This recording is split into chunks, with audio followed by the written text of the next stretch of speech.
Hello, everybody. We're still waiting for people to join. Hello and welcome to the Goldster Inside Story. It's great to see so many of you here today. More people coming in now. Let me just admit them. I am thrilled today to invite a very special guest, Nigel Planer, who many of you may know as an actor. Yes, you do recognize his face, but he is also an excellent writer as well. So we're going to talk about both, because I think the opportunity here to have somebody from the original comic strip presents, I've got to talk to him about that as well. So welcome, Nigel. Welcome to Goldster. It's hello, everyone. Hello.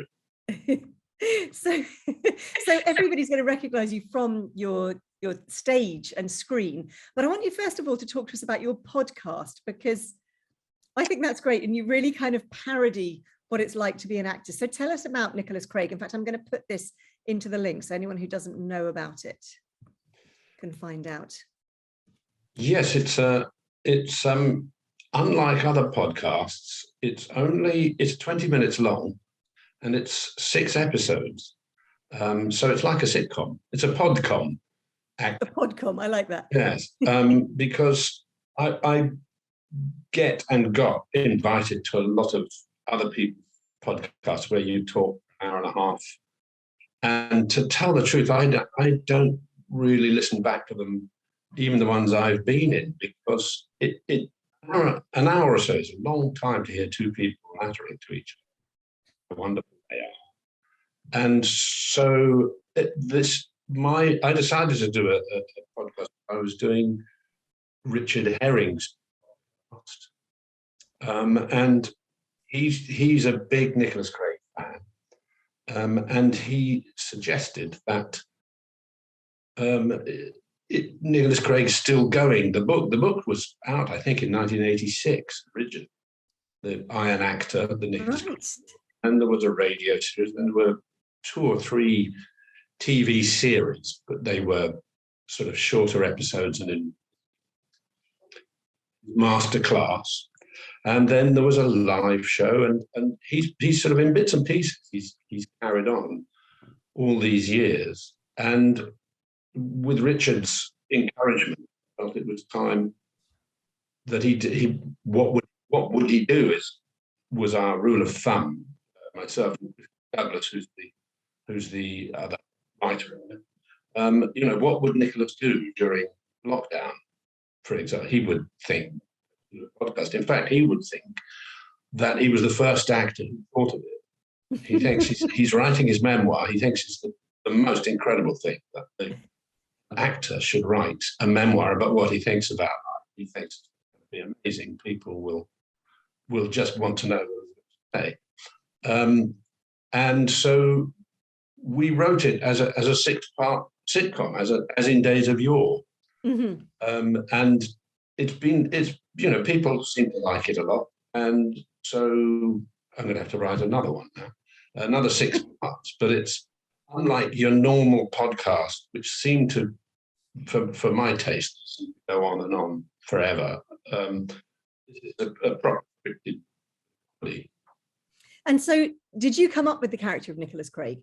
So you started the writing, you wrote the book yourself, or did you co-write that with was it Douglas that you said? Christopher Douglas, yes. He's the chap who writes Ed Reardon on the radio now. Yes. But I came up with the character, I was looking for another alter ego to be, having been Neil very popularly. And I thought I must, I must sort of mind my own flaws to make a comedy. That seems to work. And so I thought, Neil came from my own flaws, my own path, and as a student. And so I thought, well, what am I now that I'm 30 odd? I'm a sort of vain and envious actor. And so I met Chris, having created the character and the name and the idea for the book. I enlisted Chris because he's a very good waspy comedy writer. And his whole background, he was a child actor. He was the cheeky waiter in Coronation Street. Oh, right. No, not Coronation Street. There was a soap opera called something like, what Are was you it? thinking of Crossroads? Crossroads. I was going to say Compact. I don't know if older members might remember a soap Gosh, opera called, or even Compact. Can you remember one called Compact about a magazine? No, I don't Soap know. opera about a running of a magazine. I think it even precedes Crossroads, that one. But yeah, he was the cheeky waiter in Crossroads. Thanks for the jogging my memory. And he was in the Oneida line. Both of his parents and step-parents, all actors and theatre people. So he did know his stuff. And we both, like naughty school children, really thought we would take the piss out of the pompousness or the holding forth of actors. There were a lot of books about out at the time. And was it based on anyone in particular, or can't you possibly say? I can't possibly say. I mean, the person who it's most based on, which people never believe me, is myself. I mean, I used to, because I was still working as an actor, I used to come to meetings with Chris and say, you'll never guess what Miriam Margolyes now. She's only gone and done complain all the time. Actors always complain. And he'd just be giggling and secretly writing down everything I said. Oh, brilliant. So it is actually things that you've said. It is quite a lot based on me, yes. But there was, to be honest, there was Anthony Sher's Year of the King, there was Simon Callow's Being an Actor, I think it was called, and he did another brilliant one, Simon, when he was filming in Eastern Europe, called Shooting the Actor, which we found, I mean, it's an extraordinary book, that. It's called Shooting the Actor. He went off to film a strange Eastern European film by a director whose name I can't remember, but wouldn't be able to pronounce anyway. And he wrote his diaries, stuck in a second-class hotel in Warsaw or wherever he was, dying to go to the opera in Paris, and complaining, basically, which is what actors do, about everything in the production. And he obviously had a bad time, which we spoofed as 87 and a half Fatal Accidents, was the name of the film when we spoofed this. Don't know what the name of the film he was actually. And being Simon, he's cleverer than that. And to make the book, he allowed the director the right of reply, as it were. So at the end of every chapter, when Simon has gone on about how the costume wasn't right, scene or whatever it is, as an actor talking about, the director has a right of reply and writes a couple of pages, seem at first glance to have nothing to do with what he's talking about. And they have a sort of meta way of connecting up with what Simon's saying. And it makes it's like reading a sort of postmodern novel. Yeah. It's an absolutely brilliant book. It's hilarious because of this juxtaposition between an Eastern European director and Simon Callow. And the director will put in things like an 18th century dictionary definition of the word hysteria. That's what his reply to Simon's wins this week is. They're quite, they have a go at each other. Yeah. Quite a lot of conflict. Brilliant. And this book is a wonderful book called Shooting the Actor. I'm going to have to look out for that. Yeah. So there were things like that were an inspiration for it. The Simon, Anthony Sher, endless interviews with actors.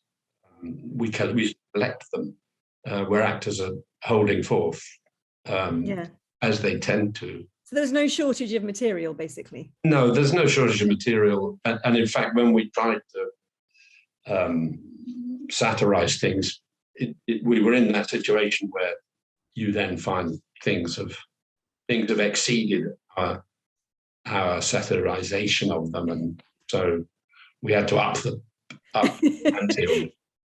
Well, it is. I mean, sometimes when I look at what's happening in the world, I just think there's just somebody who's really into surrealism writing the script for the moment. So I guess it's the same in the acting world as well. Yes, I suppose so. I wouldn't make big comparisons with what's happening in the world. Nicholas Craig, I mean, just in a way, thank God, still room to do something that's just really, it's plain silly and heartwarming, really, even though it's so bitchy. Very, very bitchy. We do need that. I mean, everybody needs comedy at the moment, I think, possibly more than in a very, very and long it's time. Funny, and because he's such a horrible man, Nicholas Craig, such a vain, deceitful hypocrite. Yeah. Really, if he was in a drama, you know. Yeah. For some reason, comedy characters like that, you kind of love them. They're heartwarming, aren't they? To find a devious person who claims everyone's his friend when they actually him and then cheats them anyway, and just vain and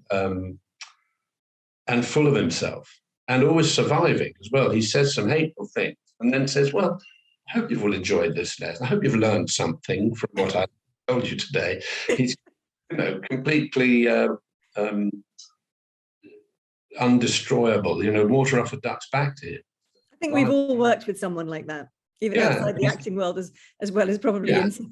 So tell us, talking about comedy, and you mentioned Neil, of course, as a very fond place in my heart, but you started, am I right, you started out with the Comic Strip Presents? Was that your very first kind of foray into the world of acting, or did you do things before Comic Strip Presents? No, I was semi-professional from very early age, actually.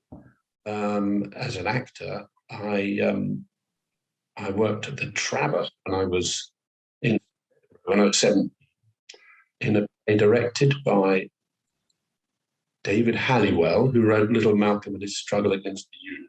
I don't know if you remember that. Okay, assuming that here people may remember these things. They may well do. That are from way back. You're welcome to put things in the chat as well if you want to reminisce or ask questions, just so that people know that. Sorry, carry on, Nigel. And yes, I was acting in amateur, and they wouldn't let me into the school play because we were putting on so many alternative productions in the lecture room, hall room. I worked with Stephen Polyakov, was at school. Wow. We wrote plays together, and he wrote more. And we had a company, and we on plays in venues in North London after we left school. And so I was always involved. And then I went to university and dropped out. And then went to drama school. I went to LAMDA, so I'm a proper actor. But I dropped out of LAMDA as well. Right. In order You've got a long history of dropping out. Yeah, I'm a sort of multiple. And I dropped out of LAMDA in order, we got an Arts Council grant, me and my double act partner, Peter Richardson, who started the comic strip. We had a show called Rank we'd written, and we took it on tour. We took it to the Roundhouse in London. This is about 1975, and out of that show comes a lot of the characters in the comic strip, but also Neil. That was the first appearance of Neil in that show called Rank. Oh, I didn't know that. I just thought he was in the young ones. Yes, no, he was my act for many years before the young. He was the most sort of performable piece in Rank. So Rank carried on using Neil as my sort of piece. He was an appalling folk singer who said, I'm going to do a couple of songs for you now that are pretty bad, actually. So I'm going to do the worst one first, so the second one won't seem quite so bad. He's had all those annoying personality traits. And then he developed more and more into hippie through the young ones. was when we thought we need because my hair was at the time in a short back and sides I was playing Lou Lewis in Shine on Harvey Mood. RAF, I was in the RAF. I was just being demobbed in the RAF, so I had a very short 1940s haircut. So we thought once we got the gig to do the young one, we'll need a wig. And what we were going to do is have one of those sort of studenty things where somebody's tried to grow long hair and then they've cut it really badly here. So we're going to sort of swing in and out. But they said, well, we can't make that. We'll have to make the length and then you can cut the wig. And so I went for the first wig fitting and it was, and it was, we ordered it up. We did. I'm sorry, but I'm quite. No, this is great. I was a big fan of Neil, so we want to hear this. Wig. I'm quite. What's the word? I mean, I just watch telly. You know how people sit and complain. With me, it's just, oh look, wig lace. Oh, there's the big. Oh, you can see a bad wig. No wind there. See the gap. I'm just looking at the wigs. I'm a bit sort of wig obsessed. And so the Neil wig was very exciting because you can change the shape of your head. We brought the hairline down to here, but then took it up to here and in there. So it made a very long face, which is how we got him to look so good. And then they deliberately knotted in a different direction on my suggestion, the two bits here. So there's two bits that he could find. A huge amount of science went into the making.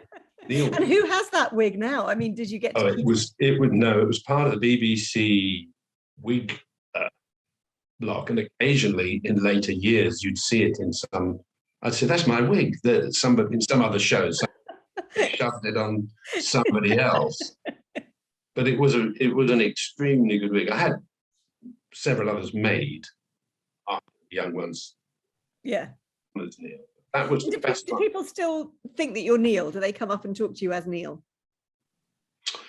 I still get a lot of Neil Orange Peel, or yes is the answer to that.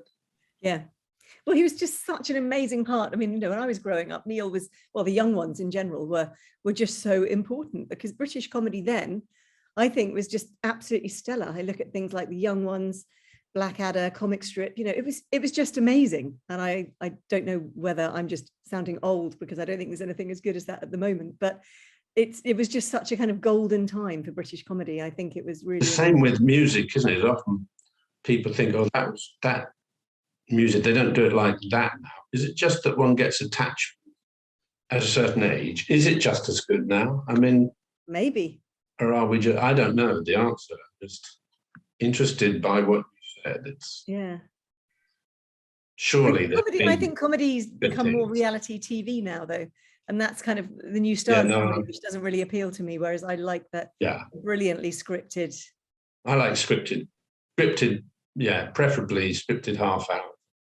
We've got a comment here. I remember Compact back in the 1960s. I watched it sometimes with my stepmom. So there you are. You're not the only person who Compact. It did exist. Yeah. Never heard of it before, but I'm going to have to look it up. I bet it's on YouTube somewhere. So, okay, we've talked a little bit about you on stage and on TV in comedy, but also you're a writer. So you started off writing part of the sketches, but tell us about the plays that you've written recently, which are probably very different from what people expect. Oh, I never dared write plays. I'd written a couple of novels, and then I got a job in a long-running show in London, in the West End, and I had a period of long-running West End musicals. I thought, I'm not going to be able to write the third novel that I had planned, because I'm not going to be able to get the words down, because I'm doing 8 shows a week. But I reckon now's the time I should start and try and write a play, because it's a more intense burst. A lot of planning with the play, but there's a more intense burst of, it's faster, and there's not so many words to get on the page. Play. So I started writing plays and found it was really enjoyable. Making them and seeing them get on their feet is incredibly enjoyable. Trying to persuade people to put them on is a whole other matter. That's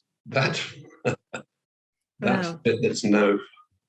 And that's frustrating because we get the same thing being done again and again. And, at the moment, I look at the theatres in London and most of them are kind of 1980s films they've turned into plays. And I think that's so disappointing. I remember going to see your play On the Ceiling in London. I really loved it. Will you tell everybody about On the Ceiling and what it's about and writing? Yes, it's about two plasterers, real people who did exist, Lapo and Lotti, who worked for Michelangelo. And it's a combination of ideas. They were fired by Michelangelo when he was working for the Pope, whose name I've now forgotten, Leo X, other one. They were melting stuff down to make a big bronze cannon. They'd worked from him on his sculpture department, I think not in Rome and not in Florence. Anyway, they got fired for larging it around town, wearing his red and yellow jacket, and the younger one of them pretending that he was Michelangelo in order to pick up women. And they got fired quite naturally. But they were experts in the bronze casting and in drawing. All of those artists would have been drawers, would have been able to draw. And the other part of the story is the Sistine Chapel. That's the hook. So I've imagined Lapo and Lotti employed on the Sistine and being fired and sneaking back in to chip their bits off because they're so furious with them. So they sneak back in when it's finished with a hammer and chisel to get rid of the bits that they did of the Sistine Chapel. But when they see what he's done, they decide to finish off the borders for him. And because they're so amazed. Because what he did with the Sistine Chapel is revolutionize painting, really. It was foreshortening. And the most amazing thing is he did fire everybody. He had a crew of about 50 people using fresco techniques that were traditional, which didn't really work.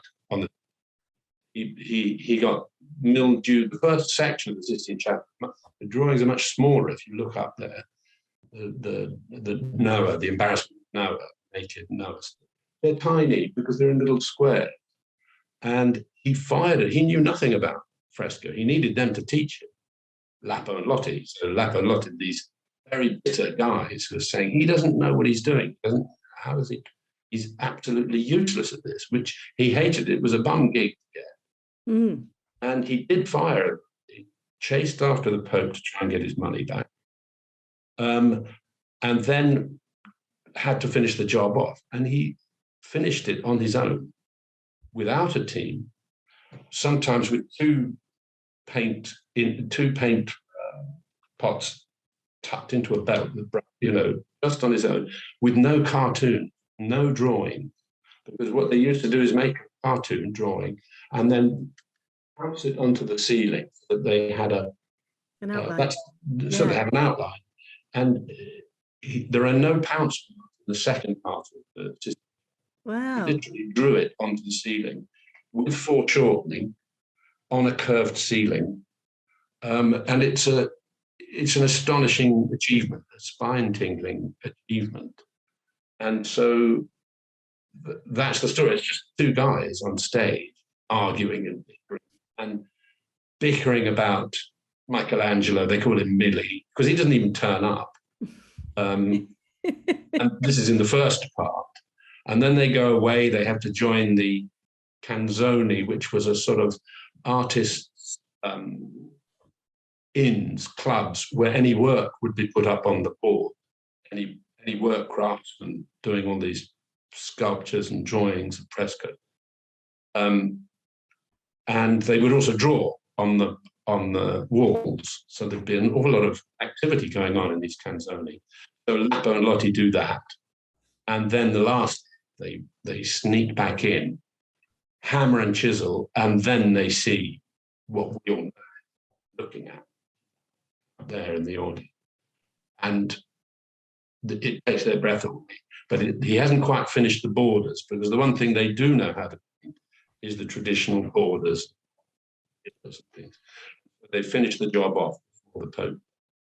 And then in the last scene, the Pope turns up, who's at war with the Cardinal, and looks at him and says, well, what? There's no gold. Where's the gold? There should be a top coat of gold and riches to make it look pop.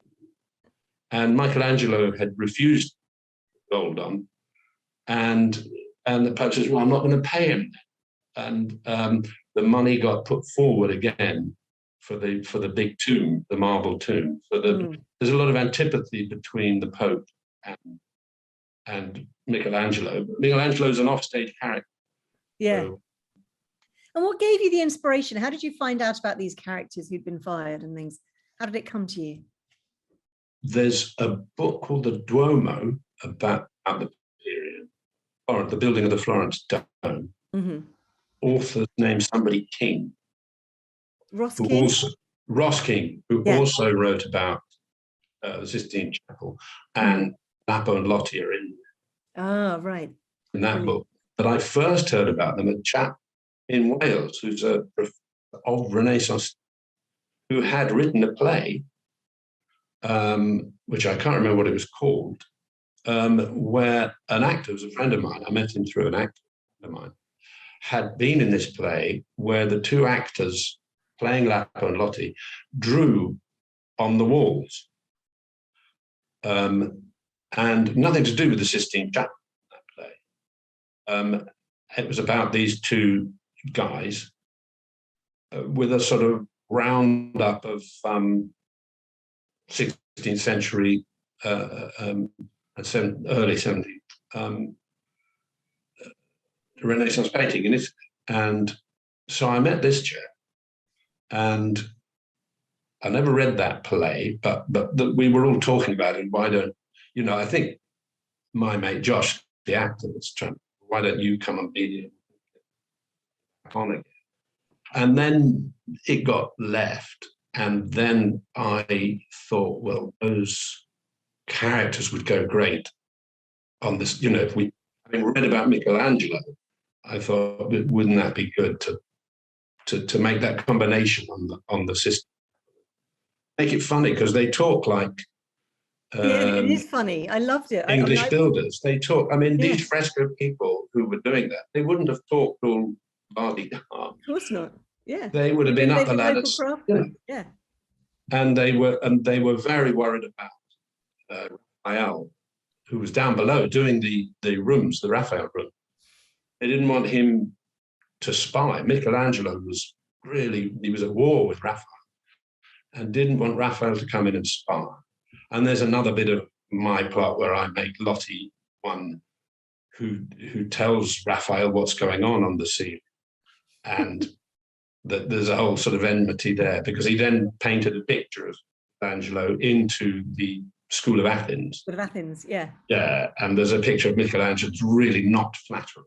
And he looks really miserable. I can't remember which philosopher he's meant to be, but he looks really is he Socrates? I think I don't know, but yeah, so there was all this war going on, which of course is great for a good comic drama. There's an offstage enemy as well. Yes. Who Lotti has mistakenly gone for a night out with one of Raphael's spies. One of the women has conned Lotti into thinking he's in love with her, and he's told her all the secrets of what they get fired anyway. Tell us about the other one that I really loved, which I've only read, I haven't seen performed, but The Death of Long Pig. which just I find fascinating because I'm so interested in both characters. So tell us about that and how you researched it.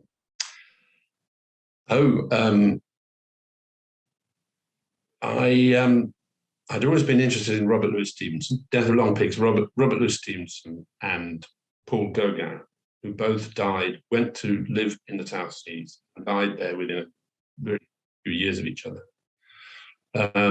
Gave up the West and went to live in the South Seas. The thing that interests me is they were, as far as the West was concerned, they were rebels who'd gone native, who'd dispensed with the idea of Western patriarchal power, etc. Of course, as far as the Polynesian, look at it now in the distance of, they are colonialists. You know, they were out there, lords of the manor, as it were, of the whatever shape and size that manor was. And Gauguin particularly was very critical of the French colonial power in the Marquesas, and got arrested for criticizing them and writing papers against them. But he was also, you know, as we know, making use of the women available to him and making use of the whole situation there. And Stevenson, likewise, very critical of the empire and the whole idea of the empire. But he made friends with all of them. He learned the languages, and Gauguin also learned of their religions. It did what you wouldn't think of as colonial people. You know, not going down there with feathers in their caps and ordering people around with a stick. They went out in a way hoping to find out about those cultures. But what's interesting in the play is they are both ultimately another kind of colonialist, a liberal lefty colonialist. And am I right that you wanted the same actor to play both roles? That's right. The other thing that fascinated me was finding out that they look very similar, Gauguin and Stevenson, except completely different at the same time. They look similar in that they both had hair, they both had a moustache, the same moustache, that sort of moustache, and they both have this look in their eyes. So from a distance, you'd think, oh, that could be the same actor. But if you see the two of them,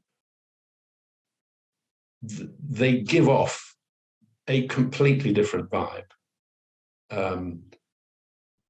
Stevenson says, you know, there are those who can, and there are those who can't. I'm one who, you know, he knew he was dying anyway, and he had this hunger to make the most out of every moment. And he talks to people and by everything. He's trying to clear the jungle in the house in Samoa where he's thought that. He says, I'd be happy to just get out there and do this every day for the rest of my life. He's a sort of insatiably optimistic, almost irritating, optimistic person who's full of energy. And Gauguin, you couldn't go more the other way. You know, his quote, or in mine, was, you know, what have I done to deserve this much pain in my life? And you know, his pain in the end was bad, self-inflicted. But yeah, I was going to say Gauguin's was entirely self-inflicted. He was yeah. I mean, and Stevenson actually did have pain, you know. Oh, yeah. So it interested me, these people. So I gave them each other's lives for a start. But at the end, there's a time Gauguin tried to kill himself. Also, that's the second act is his failed attempt at suicide. And at the very end, he gets up and there are those who can and those who can't. Right. What a failure. He thinks, you know, what a disgrace. I can't even kill myself, he says in this negative way. So it's sort of playing between in a way, I try to see them as one person, and how you can reinterpret the same events in a way that puts a feel on it, or a way that's a negative and paranoid feel. Yeah.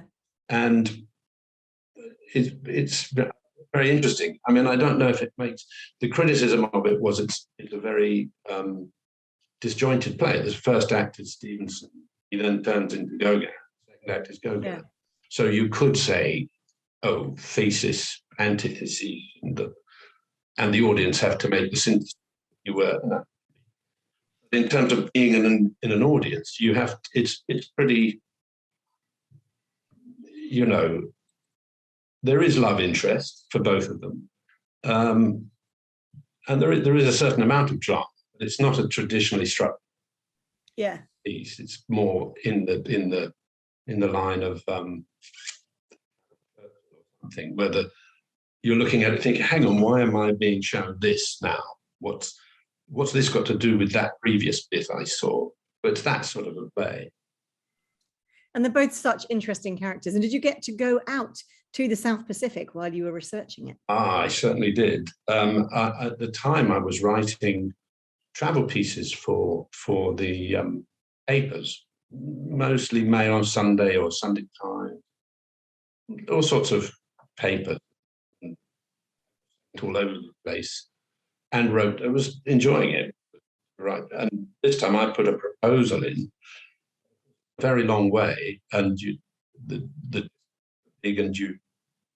can't just nip in for a few days. There for 6 weeks. Lovely. And so I got 5 different commissions I managed to bring out. Well done. A piece about the Marquesas, a piece about Gauguin in the Erotic Review, as it happened. Fantastic. When it existed. And a piece about on a budget for, you know, because we always see those straw-covered hotels, which are rooms on the end of a long platform, don't we? Yeah. That's way too expensive to go. That's going to be ridiculous. Lucy, how would it be if you didn't have that kind of money? So I went round and found normal, you know, bed and breakfasts and things in Tahiti. Yeah. And just yes, it was 5 commissions, but ended up funding the trip. Fantastic. I went to Gauguin's house, Gauguin's grave in the Marquesas. Wow. He said, whatever you do, don't put, you know, Catholic.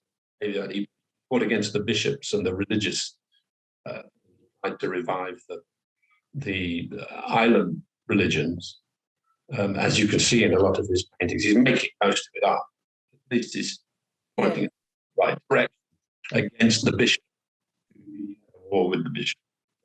So his, you know, he would be turning in his grave because they put him in the big Catholic. Oh no!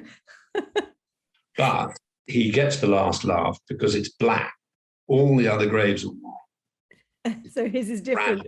Black, and there's a statue, not a crucifix, and made by him, in a black statue of a sort of gnarled and twisted gargoyle goddess. So, in a way, he gets the last laugh there. But obvious. You were saying, which is Gauguin's? Oh, it's got to be that one. Yeah, it's a fantastic play. I put a link in the chat to everybody to see the bookshop.org link. Shows all of Nigel's plays, those 2 and A Game of Love and Chai. But actually, I don't think we've got time to talk about that one. So I want you to tell us, before we get on to your novel, you've been writing songs in lockdown, haven't you? Tell us about those. Yes, everybody went back and did something that you had to, weren't you? Thrown back on your resources. And I got out my broken up old guitar that hadn't seen the light of day, and it's got a crack through it that you have to hold the thing together as you play it. And I remembered what I knew how to play, all I know how to play, which was these songs that I wrote, little folky sort of hippie songs I wrote in about 1973. And I've got a mate who lives in Leeds who has a music project that he does, called Dodson and Fogg. And he's very good on the acoustic guitars and that skill. And he's got a great folky voice as well. And so we were sending files back and forth to each other. He mixed them together and we put them out on something called Bandcamp. I didn't know existed, but it's a place where artists can put their songs up and you can buy them. It hasn't been a huge earner for me, I must admit. But well, I've just put the link in the chat, so there we are. Yeah, NigelPaley.bandcamp.com. Bandcamp, yes. And it's called 5 Songs Left, after Nick Drake, who was a folk singer who died young. Beautiful jazz folk song. His first album was called 5 Leaves Left, meaning the 5 leaves left in a packet of Ritz. You used to, in the cigarette paper, get a little piece of paper come out when there was only 5 leaves left. So he called his album 5. So our album is called 5 Songs.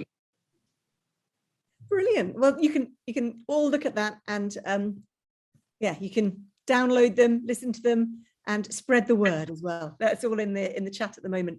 So I'm going to get on to Jeremiah Born in Time. What's it about? Tell us about Jeremiah Born. It's you have to write down those genres, don't you? When you sum something up, you have to say, what genre is this? So annoying. And I just put them all in and think, well, I'll get away with that. So it's sort of fantasies, steampunk, sci-fi, time travel, historical, novel. It's about it's set in 1910, in 2019, and 100 years from now, say 21, 23. In the same house, there is time traveling, but unlike, I always get bored with that fantasy time travel. You've got a magic time travel sock, and every time you put the sock on, you travel in time and space for some reason. They always think, oh, yes, because I suppose because of relativity, you can get into a TARDIS or a whatever it is, and you'll find yourself in another place as well as another time. Whereas I'm more inspired by, I live in Southeast, and I used to go into the theatres and walk over the bridge, Drury Lane, wherever. Anywhere you walk around here, the path there is present. You know, in my local shopping precinct, there's a rock on the floor which is chiseled out in Latin, and it's been there for 2,000 years, that rock. Fantastic. They've built a shopping centre around it, all up here in the city, just north of here. The Roman stuff is still here. On Borough High Street the other week. You can look through the boards where they're trying to build something. Somebody did the archaeology and realized there's a major Roman site there. Oh, so brilliant. the developer has been stopped in their tracks while they uncover a major arts and bars, something, looks like Pompeii down there, just up the road. And then, of course, there's 80s. All around you here, every building is in the park. And I just love that feeling that what if time travel were more of a mental process? And you could remember yourself into the past. So in the future, I imagined, imagine we've had a meltdown, a digital meltdown, so nothing works anymore, nothing. The people who could remember their whole address book, for instance, or the A to Z, so taxi drivers, would suddenly become very, very important. And if you combine that with the idea of the Rupert Sheldrake idea of morphic resonance, that we do have a collective memory, like birds knowing how to fly south or knowing how to build a nest, even when they haven't been brought up in a nest. Bring up a bird in a concrete, warm place, let them go, and they'll be an expert nest builder. How do they know that? I know, it's amazing, isn't it? Yeah, it's like all those animals who migrate, and the elephants that go along the same routes for centuries. But are we not similar? If you know, is our memory a collective thing? So this idea of collective memory, it's fun to imagine that if there was a complete digital meltdown, there was no information. I used to remember bank accounts, phone numbers, I don't remember any of them now.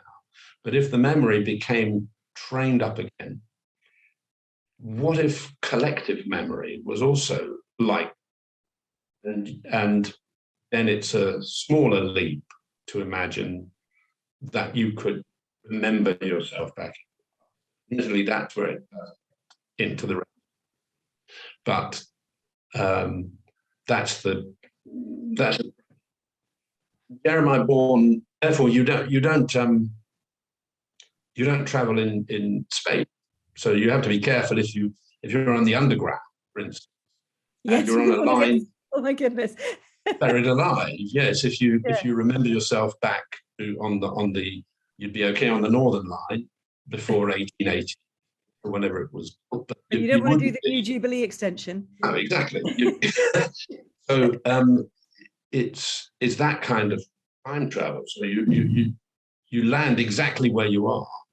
And Jeremiah, show people the Audible. This is it on Audible, and I've put the link. You can see there. Yes, that was the original dramatization of it. Yeah. Which actually the books mostly written before that. That's an adaptation, and the book's out now on Unbound and has an awful lot more of the future characters. So I put the links to both of these. I've put the link to Audible and the link to Unbound in the messages. So yes, you can see, and I really enjoyed it on Audible as well. And great. You're one of the cast members as well. Oh, I mean, people, is it Celia Imrie's in there, Tim McInerney? The cast. Incredible cast. How we got hold of them. We got Tim McInerney, Sophie Thompson, Celia Imrie, Siobhan McCarthy, Annette Badland, Chris Ryan. Sorry if I've missed anybody out. I mean, it was great incredible. Hearing Chris Ryan's voice for having not really seen much of him since the young ones. I thought, oh my goodness, that takes me back completely. He actually has done quite a lot, I know, but it was just, I thought, wow. So what I'm going to do, I'm just going to tell everybody what's coming up next, and then somebody's put a question in the chat, so I'm going to ask you that. But I just want to let people know what's coming up next on the book club. So for the next couple of days, everybody, tomorrow you've got Humphrey back with you. He's talking to Austin S. Camacho from the heart of Washington, D.C. He's the author of the Hannibal Jones Private Eye Detective series. And Hannibal Jones is a troubleshooter and fighter of evil. And he's an apt balance to English cozy crime, Humphrey says, where the dogged investigator finds himself up against lethal organized crime and city corruption. And Austin Camacho himself is actually in the world of security and the military, handling media relations for the Departments of Defense. And he's also was a reporter for the American Forces Network. So it's that experience he's used to write 4 action-adventure thrillers. And then on Thursday next week, on the 21st of April, Humphrey's back again with Norman Musa, cookery writer, who's talking about his new book, Amazing Malaysian. It's a highly acclaimed book. It opens the door to more than 100 Malaysian dishes that can be cooked in your own home with ingredients available at any supermarket. And Norman Musa is an award-winning Malaysian chef. Now, we haven't done many cookery books yet, and I think we should definitely do more, because I think it's going to be fascinating. And I am talking next Friday on the 22nd of April to Lisa Edwards, who is the author of this book, Cheat, Play, Live, obviously referencing a very famous book with a similar title. She spent many years working in publishing, and she was the publisher of, amongst other titles, the Hunger Games and the Horrible Histories series, as well as Julia Donaldson and Axel Scheffler's books. She then became a freelance writer, editor, and yoga teacher, and we're going to be talking both about her time in the publishing world on the publishing side of it, and now about what it's like to publish your own book after so many years of working on other people's ideas. And then on the 29th of April, just so that you're aware, your book of the month, everybody, is Candide by Voltaire, and you're with Humphrey for that. And for those of you who haven't yet discovered our new show on Tuesdays, PPG, Purpose, Passion, Grit, you can catch up with my interview from this week with Sasha Bates, who is a psychotherapist and grief counsellor. Really amazing, really fantastic interview. She was wonderful. I say that fantastic interview, I mean, she was wonderful. I'm not saying I was fantastic. She was brilliant, Sasha. She was a great interviewee. And then on the 19th of April, next Tuesday, Humphrey is going to be talking to Jim Down, COVID intensive care doctor at UCL in London, at UCLH, I should say, University College Hospital, London. And Alistair Hicknell on the 26th of April will be talking to Mary Peters, Olympic athlete and world record in pentathlon at the age of 33. And she founded a trust to train talented young sportsmen and women. So that is what is coming up on the book club and PPG. PPG is on Tuesdays at 12. So we've had a question in here, Nigel. Is it right that you wrote and narrated some episodes of Magic Roundabout? Yes, 105. Oh my goodness. So what was that like? That's what the questioner has asked. Thank you for that. It was a really good fun. We got the episodes because the Magic Roundabout is made by Serge Dano in France, in French. And the characters are very different from what we know. It's got many actors voicing them, and you know, Dougal goes, I don't want to talk like that, and they're all jabbering away. And they got sent to Eric Thompson originally, Emma and Sophie Thompson's dad, who was an actor and director. And he turned the sound down and wrote what we know as Magic Roundabout, Dougal and Florence, and that lovely deadpan delivery that he gave it, that whole sort of, yes, the deadpan of it. He died, I think, early in the 80s. And they found, the company that then bought out Serge found something like 100 and something episodes that had not been voiced by Eric Thompson. And Channel 4 bought them and looked around for somebody to voice them, to do the jobs, make up the scripts. So I spent a very happy time, really, watching these puppets move around. Oh, fantastic! And making up what they were going to say. So you had to make sense out of some completely surreal nonsense thing, and sometimes it got very bizarre. And after doing so many, I got a bit Dougal blind. You know, you just can't see clearly anymore. So I got my brother in to help, who was a comedy writer. And he wrote, co-wrote and wrote how many I'd done before I was Dougal blind. Maybe something like that. You know, but I was just, I can't do this anymore. But the two of us finished it off. And I did all the voices. I did the you know, like Eric Thompson did. It's one voice, one person. And I did not know that. Thank you, whoever answered that question. Jane, thank you so much. That was a brilliant question. I have to say that Brian the Snail, when I was little, he was my first crush when I was tiny. I used to love Brian the Snail. I had a Brian the Snail pillowcase and I absolutely adored him. That was who I used to lovely. Roundabout for. My sister always had to have a Dougal cake at her birthdays. So yes, my family was very invested in Magic Roundabout. Thank you, Nigel. You've been an absolutely wonderful interviewee, and it's been a real joy for me to have you here because Neil the hippie as a teenage vegetarian was the character I identified with most. So thank you so much for coming on to Goldster. Thanks for having me. Thanks for having me. It's been great, and thanks everyone for coming. And we've had a comment here, a fascinating start to my afternoon. Thank you. So great to see you on here, Sean. Nice. And thank you, Nigel, for your talk. Very enjoyable. Thank you, everybody, for your comments coming in. Thank you, everybody. Yes. Do remember that all our events are available to be watched online. So just go onto the Goldster website for any that you've missed. Please tell your friends about this one. I will be putting this on Twitter, and Goldster will put it on Twitter and Facebook and Instagram as well. So everybody take care.